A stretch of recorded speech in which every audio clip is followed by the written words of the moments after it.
Hey, everybody, forgive the background, but I'm going to be doing this kind of a statistical analysis after every weekend where I'm able to compile stats. Hopefully, it's most every weekend. And I did this for all my teams every weekend as long as they existed for hundreds and hundreds of games. Just to give you guys an idea of what we're looking at here, the four factors for on a team level that we're looking for, it does depend on the age group. So for the 11th graders at the top level, you really want your number one thing, your effective field goal percentage, this is the formula here, to be at 50%. That's kind of like a real good baseline for that age group. And if you want a good defensive goal is to hold the opponent to below 40. Turnover rate, you want to keep under 15 if possible. And if you could get your opponent over 20, you're doing pretty well at this age group. Younger, it's different. We'll get to that in a minute. Offensive rebound percentage, you want to get that over 25 if you can. And if you could hold the opponent to under 20, that's really good. And I wouldn't worry too much about free throw rate. It's the least predictive of them all. So to give you an example, the game against High Rise, this is the gold team. They did fine, and they weren't great, but they weren't bad. 53% effective field goal percentage against a kind of a weak team, was to be expected. 12.8% turnover rate, pretty good. Offensive rebound percentage above passing, about 25%. When we break that down, let's take a look at some of the players and how they did. So they were okay. Like Ryan, he was really the only one that did much from outside. He was 6 for 11 from three. And he had a really nice game. And Makai just is kind of an animal around the rim. He was 7 for 10. And this breaks down everybody's minutes as well. And everybody else is pretty poor, if you want to know the truth. Like Rod was 3 for 12, 2 for 8 from three. Chris is 1 for 5. Nix is 1 for 6. I mean, everybody was just kind of blah. Xavier was really efficient, 4 for 5 with his attacking at the rim. So overall, pretty okay performance. I'll take it. Then you compare that. Well, we're going to compare the gold team who played the same team. And I think that's somewhat relevant. We'll get to that in a minute. Let's look at this game against Good Energy. And this is just obscene. I want to really put this in perspective.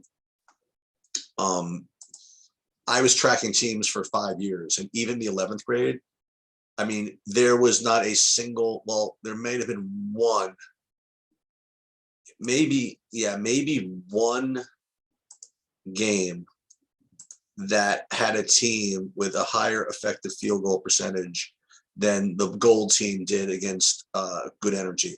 An effective field goal percentage of 75% is just kind of off the charts. We'll see how that broke down in a minute. Turnover rate, 17%, totally fine given the effective field goal percentage. Offensive rebound percentage, 44%, just really good. Just overall butt whipping.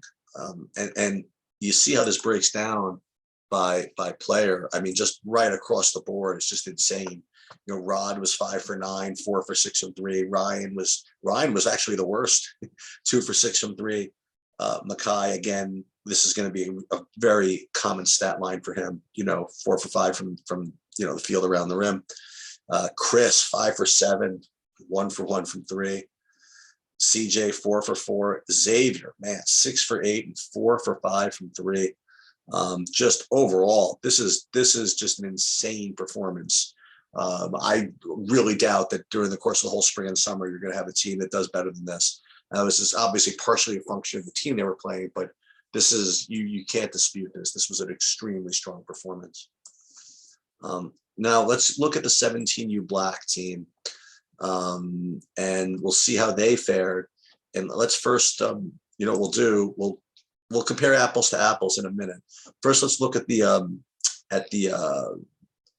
Rockman game, the Rocketman game. Effective field goal percentage, 56%, really good, above the 50 that we want, really solid. 13.5% turnover rate, really good, well below the 15. Offensive rebound percentage, 35%, really good. Just overall, really just solid performance as a team. And then you break it down by a box score. Now, again, I have to work on these tags a little bit. I had Antonio, I miss entered him, Anthony. I misentered him as the wrong number, so he's going to come up differently, but I'll fix that. But Patrick was just kind of a beast. I mean, he was 10 for 15. They had no answers for him. And then Braden, nice game, 3 for 4, 1 for 1 from 3.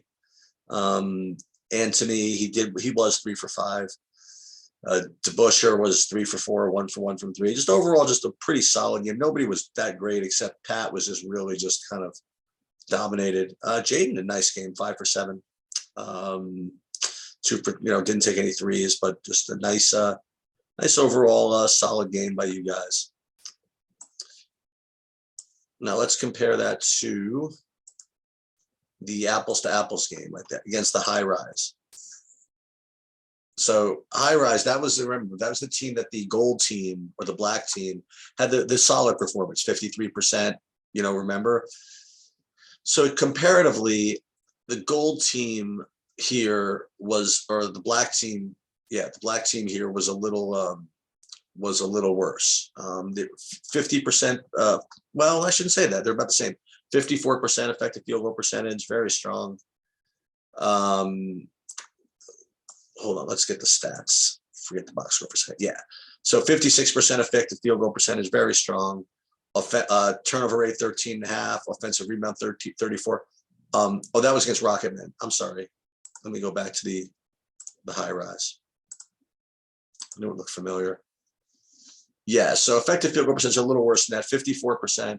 Really strong turnover rate. They really took care of the ball. This is very rare to have a turnover rate of below 10%. So that's really, really good.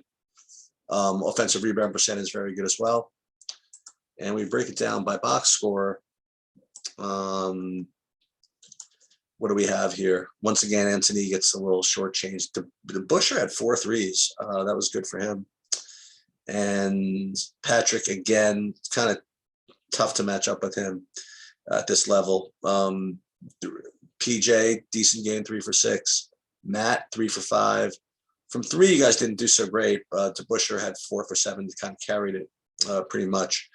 But Patrick was, 6 for 11. That was good. Jaden, 4 for 6. So overall, pretty solid game. They were very similar to the gold team when you compare the two.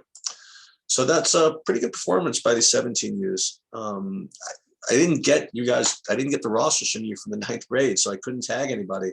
So I wasn't able to break those down. But what I can do is show you the 8th grade, just to show you the differences in what you should expect. So to get 50% effective field goal percentage for the 8th grade is tough. I mean, you can get it, but that doesn't happen all too often. If you can get 45, that's something that you can really shoot for. And again, if you can hold the other team under 40, that's really good. The other ratios are very similar. So let's take a look at reports for the 2 8th grade games. One of them was just a triple overtime shit show. But let's take a look at the game against FB Elite first. See, effective field goal percentage 38%. That's just not going to do it. Even in 9th grade, you gotta be in the 40s at least. I mean, this is really just not good.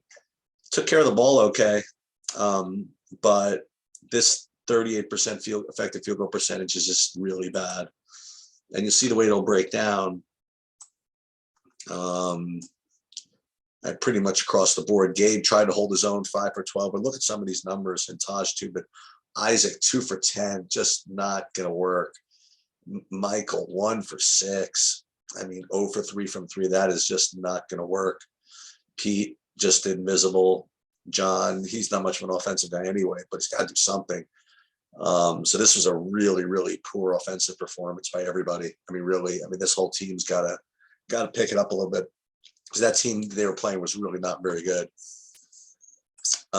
Okay, so you compare that to the other game they played, which was against, again, another High Rise team. Once again, from a team perspective, effective field goal percentage 38%. You just got to be better. They just have to be better. Took care of the ball okay, but 38.5% is just not going to work. But wait, that was once again I got the same thing again. See, High Rise. Okay, High Rise, you guys were better. 43% is at least passable. I mean, I'd like to have 45. 43% could keep you in games. And the problem here was the turnover rate. 31% is a horror show. I mean, you just couldn't take care of the ball. That's why you ended up, I think this was the game you ended up going to overtime or something. I mean, this is just not good. You dominated the glass, but 31% turnover rate is just not going to work. So I would say that overall you do have to work on taking care of the ball quite a bit. But just for fun, we'll look at the box score and see how it breaks down. Isaac was better here, 5 for 10. Pete was okay. Gabe had a poor game. I mean, he had 5 turnovers. That's not going to be good. I mean, he's just too good for that. Only 3 for 8 from the field too. Just poor game by him. So that's pretty much my analysis. Again, it's going to be longer when I have the other teams' stats. I mean, roster situation. You got to get me their names and email addresses so I can load them up into the system. But I think it's a pretty good start. And again, we start to compare these stats week over week. I think it'll be worth tracking. And if I can get to the actual practices, I'll talk to the team about it, because I think they will embrace this. My teams did after a while. I had kids on the team like competing for who would have a better effective field goal percentage in like 9th grade. It's pretty sick, right? Anyway, good weekend of ball. Good luck this weekend.